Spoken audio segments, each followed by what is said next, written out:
तब समझी जी रिश्ता के बात आगे बढ़ाओ जाओ। रिश्ता के बात बढ़ावे से पहले दहेज के बात कर लिहल जाओ। हमरा लगे लड़की सिवा कुछो नहीं खे। अरे ऐसे कैसे हो सकेला? बिना दहेज के कोनो बात ना होगी। चला बेटा।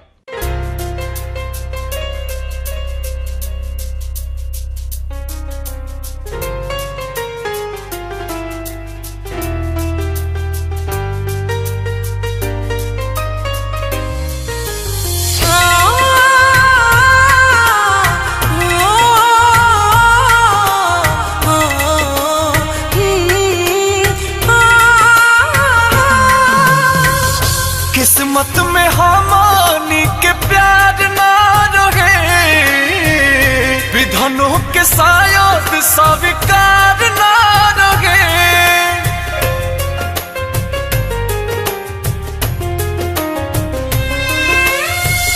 किस्मत में हमानी के प्यार ना रहे, विधनों के शायद स्वीकार ना रहे।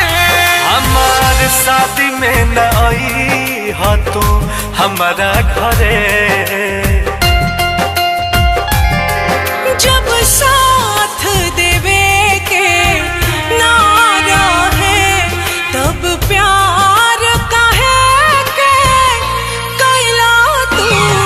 पल पल तड़पे दिल आह भरे, काहे हमरा से दूर हो गइला तू।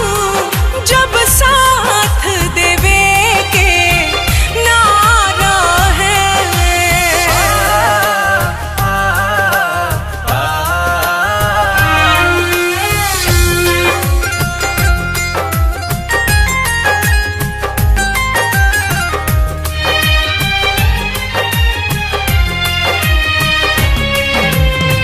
होके तोहर भइली ना प्यार राजो कम बा, एही बात के सोना दिलवा में गम बा। ए जानू गईनी मिलल के हो प्यारी की रहे, मतलब के खाली हमसे यारी। आजो तोहरा के छोड़ के दिल ना करे, जब साथ देवे के ना रहे तब प्यार काहे के कैला तू। पल पल तड़पे दिल आह भरे, काहे हमरा से दूर हो गइला तू। जब साथ देवे के ना रहे।